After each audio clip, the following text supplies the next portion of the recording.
Olá a todas e todos. Sejam muito bem-vindos a mais uma edição do Além dos Muros da Universidade Corporativa do Grupo Fleury. Na edição de hoje, nós vamos falar sobre um tema muito importante para a empresa, que é o compliance. Algumas pessoas podem não estar tão habituadas com esse termo, porque é um termo em inglês, mas se a gente fizer uma tradução rápida e literal, significa estar em conformidade. Estar em conformidade tanto com relação às normas internas da empresa, que são as regras, as políticas, os procedimentos, e também com relação às normas externas, que é toda a legislação a qual a empresa está exposta em virtude dos seus negócios. E aqui no Brasil, à medida que esse tema foi ganhando mais relevância no país, as empresas passaram a adotar o termo integridade também. Então, compliance ele é um grande sinônimo de integridade. E as empresas passaram a adotar mecanismos chamados de programas de integridade ou programas de compliance para colocar todo esse mecanismo ético em ordem e garantir a conformidade dos negócios da companhia, dos negócios da empresa com relação a essas normas internas e normas externas. E o grande objetivo do programa de compliance é garantir a conduta ética e, é claro, também fazer a manutenção, identificação e avaliação dos riscos aos quais a empresa está exposta em virtude dos seus negócios e também para prevenir e detectar qualquer desvio de conduta, através da elaboração de códigos de confiança, como é o caso aqui do Grupo Fleury, mas outras empresas também possuem código de ética, código de conduta. Cada empresa ela vai ter o nome que melhor lhe servir. E também políticas e demais normativos que forem necessários para que os padrões éticos eles sejam sempre fomentados dentro da companhia ou da empresa. E nesse programa de compliance, alguns são os elementos para que ele seja eficaz e eficiente. E os principais deles são o comprometimento da alta administração, ou seja, o mais alto comando da empresa precisa querer realmente ter esse mecanismo de ética implementado dentro da empresa. É muito importante que esse tom venha do topo e reverbere por todo o restante da organização, para os demais colaboradores, para os parceiros de negócios e para todo mundo que estiver envolvido de alguma maneira com aquela empresa. Depois, a avaliação de riscos, que é o Risk Assessment. É muito importante que a empresa conheça os seus riscos, tanto com relação ao negócio da forma como ele é e também olhando para os seus objetivos de negócios. Então, para sair do ponto A para atingir o ponto B, é importante que nesse caminho a empresa conheça os riscos e também tenha mitigadores, ou seja, que é uma forma de baixar o impacto desse risco caso essa situação específica ocorra. E depois de conhecer os riscos, eles precisam ser classificados e os controles internos vão passar a ser definidos com base nesses achados da avaliação de riscos. Depois, a empresa vai olhar para esses riscos que foram identificados, classificados, os controles que foram implementados e partir para um plano de ação. Como colocar isso em prática dentro da empresa, levando em consideração todas as suas particularidades. O programa de compliance ele não é único para todas as empresas. Uma empresa que tem um número de colaboradores menor não vai ter a robustez que uma empresa maior, por exemplo, a não ser que ela lide com um negócio mais arriscado. Então, o programa de compliance vai seguir o tamanho e vai seguir a especificação da empresa, conforme ela é no seu ambiente de negócios. E depois disso, a gente vai medir a eficácia de todos esses controles e dessas definições que aconteceram. Porque o ciclo de compliance ele é sempre contínuo. Ele não é um ciclo que se fecha e pronto, está tudo certo. Não, a avaliação tem que ser contínua. Então, à medida que novos negócios vão surgindo, ou à medida que novos riscos vão aparecendo, os documentos vão sendo atualizados e todo esse ciclo ele volta a acontecer. E para tudo isso acontecer realmente, ser eficiente dentro da empresa, isso precisa ser comunicado, tanto para os colaboradores internos e também para todo o público externo. É importante que depois que isso tudo esteja certo dentro de casa, que isso passe também dos muros da empresa e toda essa cultura ética ela seja fomentada na cadeia de valor, nos parceiros de negócios, enfim, que isso não fique só dentro da empresa, mas que a empresa também cobre isso dos seus parceiros, dos seus fornecedores, enfim, todos que estão ligados a ela. Eu me chamo Nathalie Assis, eu sou consultora de compliance aqui no Grupo Fleury. Eu sou advogada de formação, trabalho com compliance há aproximadamente 7 anos. Eu estou no grupo há mais ou menos 7 meses e eu comecei a minha carreira de compliance em um grupo voltado para a construção civil. Na verdade, é um grande grupo com vários negócios. E depois dali eu tive a oportunidade de trabalhar em um projeto internacional. E eu tive também a grande oportunidade e privilégio de estar em contato com organismos internacionais que tratam desse tema de compliance num âmbito mais macro e pude ficar ainda mais apaixonada por essa questão, por esse tema e entender a relevância disso para as empresas e como o impacto é positivo em todo o setor econômico e em todo o ambiente de negócios no qual a empresa está inserida. E nessa nossa conversa de hoje, nós vamos abordar um contexto geral do compliance, falar um pouquinho sobre uma questão central que é a corrupção, falar do grupo, o compliance aqui dentro do Grupo Fleury, então que a empresa, quais são as medidas que a empresa adota para que esse mecanismo ético funcione de maneira efetiva aqui dentro. Nós vamos falar um pouco também sobre ética comportamental, afinal de contas o compliance ele trata de condutas humanas e trazer um pouco do tema também do compliance além dos muros. Como eu falei, é muito importante que a empresa passe essa mensagem para fornecedores e parceiros que compactuem com os seus valores. Então, assim a gente gera um impacto positivo em todo o setor privado e em todo o setor que a empresa está. E por que será que as empresas elas se engajam nesse assunto, que é o compliance, que parece um pouco complicado até num primeiro momento? Aí a gente entra na problemática da corrupção, que infelizmente é um tema central para o compliance. A corrupção, ela não é um problema exclusivo do Brasil, por exemplo, e nem dos países subdesenvolvidos. Todo o planeta ele acaba sendo acometido por esse mal, em maior ou menor escala. É claro que os países subdesenvolvidos, eles acabam sofrendo um impacto um pouco maior e eles são atingidos de uma maneira muito mais dura. Mas todo o planeta, ele passa por esse tipo de problema, infelizmente. E eu trouxe aqui no slide o IPC, que é o Índice de Percepção da Corrupção, que é um documento elaborado pela Transparência Internacional, que é um organismo anticorrupção muito respeitado e muito importante a nível global. E esse índice ele traz o score do Brasil 38. E nesse score as empresas recebem nota de 0 a 100, 0 nos países que são reconhecidos como altamente corruptos e 100 aqueles que são altamente íntegros. Então, se vocês checarem, o Brasil ele está próximo de países como Etiópia, o Peru, Cazaquistão, Indonésia. Então, infelizmente, a gente começa a enxergar uma relação entre a corrupção e o sistema, o baixo desenvolvimento do sistema econômico. Infelizmente, a corrupção ela está totalmente atrelada e associada a esse baixo desenvolvimento, índices de pobreza e etc. É um problema complexo e sistêmico.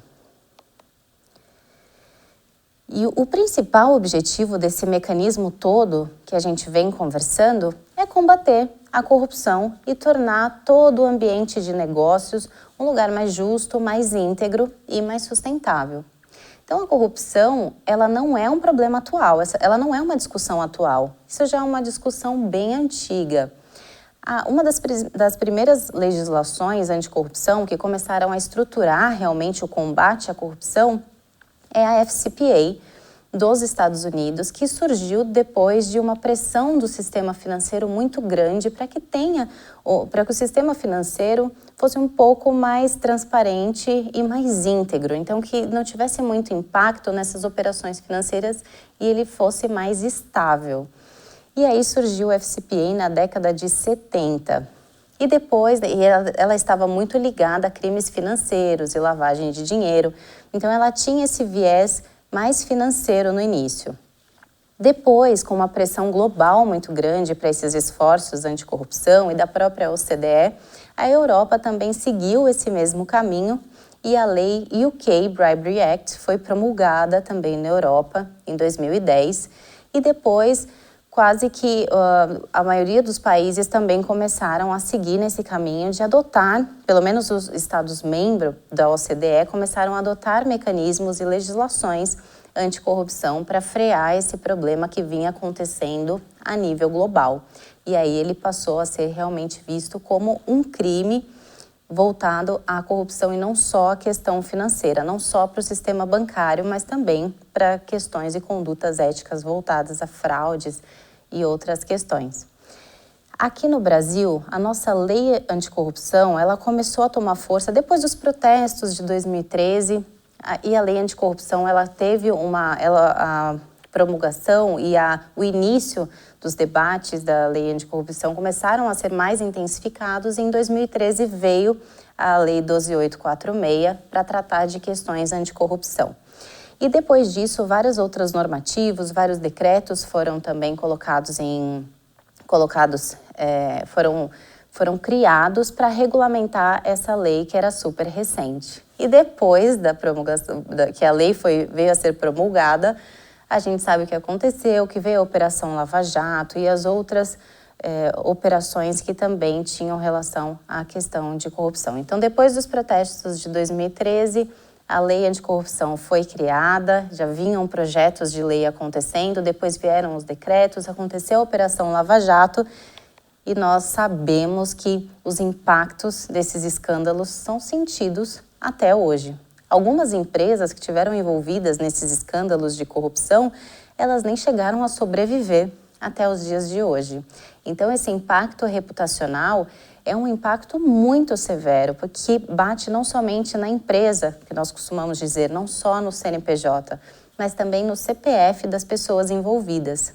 Se a gente fizer uma pergunta rápida aqui, a maioria das pessoas vai lembrar de nomes de pessoas envolvidas nesses escândalos de corrupção, não só as empresas envolvidas, mas também as pessoas que estavam ali tendo esse tipo de conduta antiética ou se estiveram ou que estavam também ali participando de alguma maneira. Então, esses impactos são muito, muito severos. E o papel do compliance, de todo esse mecanismo que a gente tem conversado nas empresas, é de traduzir esse conceito de corrupção que muitas vezes ele não é tão claro. O conceito de corrupção ele é traduzido para os colaboradores e dentro das empresas pela elaboração de códigos de ética, de políticas, de normativos, de regras. Então, à medida que a empresa vai implementando esses documentos, ela vai dando esse conforto para o colaborador sobre como agir em determinada situação e o que a empresa considera como um valor inegociável. Ali no código de conduta ou no código de confiança vão estar os valores dos quais a empresa não abre mão para fazer negócios, para contratar pessoas.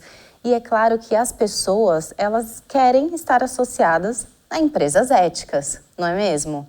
Eu acho que todos nós queremos ter o nosso nome atrelado a empresas que tenham uma reputação boa, uma reputação ética, uma reputação consolidada. Então, é isso que a empresa procura quando ela estabelece tantas normas, tantas regras e tantos procedimentos.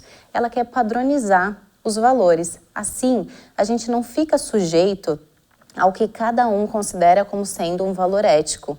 E um pouquinho mais à frente, a gente vai falar sobre o que é ética para as pessoas, que é um valor que vem de dentro para fora. Cada pessoa tem o seu significado de comportamento ético. Então, quando a empresa estrutura tudo isso, ela começa a ter um esqueleto né, validador e verificador do bom funcionamento do negócio, avaliando sempre os riscos de compliance. E dentro dos riscos de compliance estão os riscos legais, né, do ponto de vista legal, e os riscos também de imagem, que são esses danos reputacionais, esses riscos reputacionais que a gente comentou, que são muito mais impactantes e muito piores do que qualquer eventual multa que a empresa possa vir a pagar. Então, muitas vezes, né, isso não é uma regra, mas muitas vezes isso é muito pior, porque o que uma empresa demorou anos para construir, às vezes com um ato isolado de corrupção, acaba tudo por ruir. Então, é um problema muito importante de ser evitado. Isso é um problema que exige a participação de todos os setores, do setor público, do setor privado, da sociedade civil e da academia. Todos precisam conversar para que a gente tenha ferramentas efetivas e eficazes no combate à corrupção. Porque um setor isolado, ele é incapaz de resolver esse problema tão complicado e tão delicado. Só mesmo a colaboração de todos esses setores que vai fazer possível a solução, ou pelo menos que a gente consiga perseguir a solução dessa questão super complexa. E todas as empresas, às vezes algumas pessoas podem se perguntar, mas isso é uma coisa ou é uma questão de empresas grandes, só multinacionais, né, que tem que ter esse tipo de ferramenta, esse tipo de mecanismo? E a resposta é não. Todas as empresas, elas precisam ter, ou elas devem ter, é preferível que elas tenham compliance, tem um programa de compliance ou estruturas que garantam, que tentem garantir os padrões éticos dentro da empresa. Até porque, eu vou dar alguns exemplos. Para as empresas conseguirem algum aporte financeiro, por exemplo, nos bancos, ou para fornecer para uma grande empresa, as menores, né, os fornecedores, os pequenos e médios empresários, eles estão cada vez mais sentindo que a régua está ficando mais alta. Eles precisam demonstrar mecanismos de ética corporativos para conseguir destravar um financiamento um pouquinho maior, um empréstimo um pouquinho maior, ou isso é um caráter também de desempate para fornecer para grandes empresas, para conseguir um contrato importante. Então, são muitos os elementos que demonstram que os pequenos e médios empresários, eles também precisam se preocupar com essa questão. Até porque o compliance, um programa de compliance, está muito relacionado com a questão da sustentabilidade da empresa. Às vezes, essas empresas menores estão muito focadas em sobrevivência e não conseguem enxergar a longo prazo como que esse negócio se torna sustentável no decorrer dos anos. E um programa de compliance, ele faz isso, ele tem essa função de tentar garantir a sustentabilidade dos negócios por meio da adoção sempre de condutas éticas. Assim a gente consegue trabalhar em todo o sistema econômico e no setor privado. E não é diferente aqui no Grupo Fleury. Nós temos um programa de compliance hoje que é referência e ele é benchmark também para diversas empresas, não só do setor da saúde, como também para diversos outros setores. Nós temos, por exemplo, o selo Proética, que é um selo organizado pela Controladoria Geral da União, que atesta, de certa maneira, que o nosso programa de compliance ele é efetivo, ele é sério e ele é eficaz para mantermos os padrões éticos aqui corporativos. Estamos também no índice Dow Jones, fomos uma das pouquíssimas empresas a compor esse índice, pouquíssimas empresas aqui da área da saúde e também do Brasil, então foi uma conquista excelente. Estamos também no ISE, Índice de Sustentabilidade Empresarial, isso tudo traz bastante robustez para o nosso programa de integridade aqui da empresa. Nós somos signatários da Rede Brasil do Pacto Global da ONU também. A Rede Brasil faz parte do Pacto Global e o Pacto Global é a maior organização de sustentabilidade corporativa do mundo. É uma ação coletiva onde estão diversas empresas para discutir questões anticorrupção e diversas outras questões também que estão ligadas à Agenda 2030 da ONU. E, recentemente, nós assumimos o compromisso público de sermos 100% transparentes até 2030. nós aderimos ao movimento Transparência 100%, que é uma iniciativa da Rede Brasil do Pacto Global da ONU, que com metas escalonadas traz objetivos ambiciosos para que as empresas implementem ferramentas de transparência e consigam reverberar isso por toda a sua cadeia de valor, todo o ambiente de negócios que ela está inserida, e isso traz um impacto, realmente um movimento positivo em todo o setor privado. Nós somos uma empresa pioneira nessa questão de transparência e promovendo ainda mais transparência dentro do grupo. E não adianta, né, nós termos todas essas certificações, todos esses reconhecimentos, se o nosso público interno não estiver verdadeiramente engajado no nosso programa de integridade. E isso é uma coisa que não acontece da noite para o dia. É um processo de aculturamento, é um processo contínuo.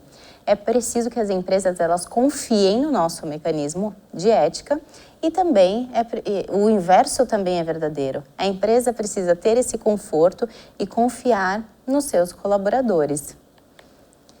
Então, recentemente, o grupo anunciou a junção e a criação de uma gerência ESG que consolida todas as ações que o grupo já tem no âmbito ESG. ESG é uma sigla também para as pessoas que não estão habituadas, é uma sigla em inglês que trata de temas de meio ambiente, temas ambientais, sociais e de governança. E aqui no grupo também nós temos diversas ações nas 3 frentes que foram consolidadas em uma gerência e todas essas ações elas continuam acontecendo. E isso tudo está totalmente relacionado com a Agenda 2030 que eu comentei com vocês, com os 17 Objetivos de Desenvolvimento Sustentável da ONU, que a ONU propõe para que as empresas adotem até 2030. Até porque nós não temos um planeta B, nós não temos um plano B, então são diversos objetivos para que a gente consiga a sustentabilidade do nosso planeta, do mundo, enfim, não só a sustentabilidade dos negócios. E a empresa, ela propõe, essa Agenda 2030, que as empresas, elas atrelem a sua sustentabilidade não só à questão financeira, mas também a sustentabilidade de um ponto de vista mais amplo. Então, voltando para os nossos aspectos internos, como que a gente consegue engajar os nossos colaboradores, como que nós conseguimos manter todos sempre com elevados padrões éticos e também estando isso sempre muito relacionado com o que nós já temos dentro da empresa. São diversos mecanismos que a empresa adota, como foi o caso da alteração da comunicação do nosso código. Nosso código nem sempre se chamou código de confiança.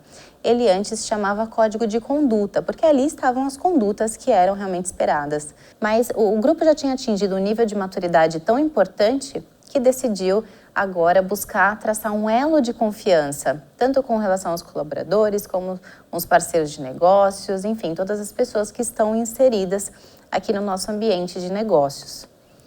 Também é disponibilizado um canal de denúncias, um canal de comunicação também muito conhecido, operado por uma empresa parceira, que é a Contato Seguro.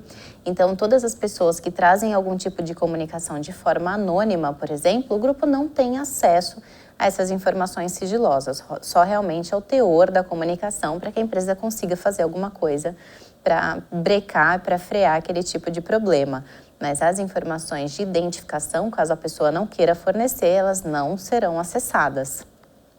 Temos medidas disciplinares também, o nosso programa de diversidade, o nosso programa Viver Melhor também. Então, são diversas as maneiras de engajar os nossos colaboradores aqui no nosso programa de integridade e também fomentando sempre a cultura ética aqui primeiro a nível interno.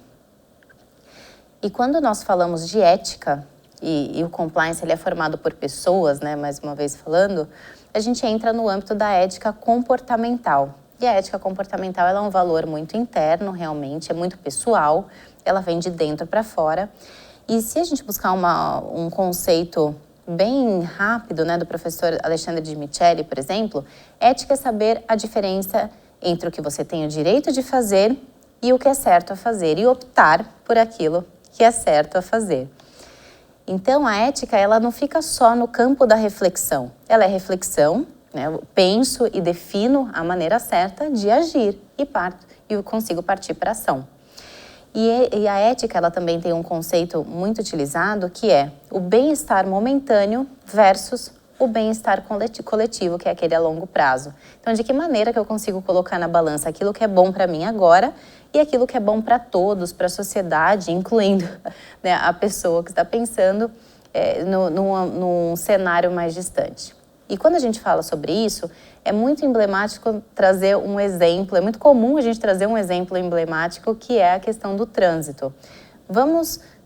Uma situação hipotética, vamos dizer que, por exemplo, você está saindo, está atrasado, precisa chegar em algum lugar rapidamente e você passa a quebrar uma regra ou outra de trânsito para conseguir chegar alguns minutos mais cedo. Então, você está abrindo mão de um bem-estar coletivo para aquele seu interesse momentâneo. Imagine se todas as pessoas resolvessem fazer isso. Quebrar regras de trânsito, por exemplo, para chegarem mais cedo nos seus compromissos. Ia virar um verdadeiro caos. Então, as empresas, elas estabelecem mecanismos, regras, procedimentos, justamente para não ficarem sujeitas a esses pensamentos éticos individuais. Porque esse é um valor muito pessoal de cada colaborador, cada pessoa que faz parte da empresa. Então, é por isso que é muito importante trazer essa reflexão. Como que as pessoas, no dia a dia dos negócios, conseguem ajudar a tornar o ambiente de negócios mais justo, íntegro e ético? Em primeiro lugar, conhecendo as nossas políticas e os nossos materiais para entender em que medida que esses documentos impactam o dia a dia das nossas atividades. E também a gente sempre traz um exemplo muito interessante também, uma situação hipotética, de imaginar que aquela conduta que você está prestes a tomar, ela vai ser publicada num jornal de grande circulação. Você ficaria orgulhoso ou orgulhosa dessa atitude sua? Se você ficou confortável, ótimo, isso é um bom sinal. Mas se você ficou desconfortável, é que muito provavelmente existe algum sinal de alerta naquilo que você está prestes a fazer. Então é por isso que a gente coloca à disposição de todos o nosso canal de comunicação, que também serve para concentrar dúvidas dos colaboradores. Assim a gente consegue passar juntos por essa situação delicada ou muitas vezes não tão clara de qual a maneira certa a agir ou qual conduta certa a se tomar. Então, a gente consegue ter mais cabeças e mais pessoas pensando naquilo que é certo a fazer. E esse é um assunto muito importante e essencial para que a gente tenha certo e correto aqui internamente dentro da empresa, mas esse também é um tópico de extrema relevância fora dos muros da companhia. Porque a empresa, ela é objetivamente responsável pela conduta dos seus fornecedores quando eles falam em seu nome. Então, além de manter o ambiente sempre ético e a régua sempre alta dentro da empresa, a gente precisa estar muito próximo também da nossa cadeia de fornecimento, da nossa cadeia de valor e dos nossos parceiros. E são diversas as maneiras também que nós fazemos isso, fomentamos a cultura ética e para que isso reverbere na nossa cadeia de fornecimento, mas também um programa muito interessante é o nosso programa de excelência em relacionamento com a cadeia de fornecimento, que busca desenvolver os nossos fornecedores estratégicos, os nossos principais fornecedores da companhia, não só desenvolver, mas também trazer um tipo de premiação e mantê-los sempre próximos. Esse programa, ele tem alguns níveis de monitoramento também, e dentro do programa de excelência em relacionamento com a cadeia de fornecimento, existe um ponto de compliance que também são avaliados os pontos ou de que maneira os nossos fornecedores eles atuam nessa frente. Quais são os mecanismos implementados, o que eles têm para realmente combater a corrupção e atos em desacordo com o nosso código de confiança, e assim a gente consegue manter o olhar mais próximo neles, e isso diminui um risco muito relevante. E complementando essa nossa preocupação com a nossa cadeia de fornecimento, aqui nós deixamos uma sugestão de ferramenta também, que é o aplicativo da Alliance for Integrity. A Alliance for Integrity é uma iniciativa global fomentada pelo governo alemão, e o The Integrity App é uma ferramenta digital de self-assessment, ou seja, de autoavaliação.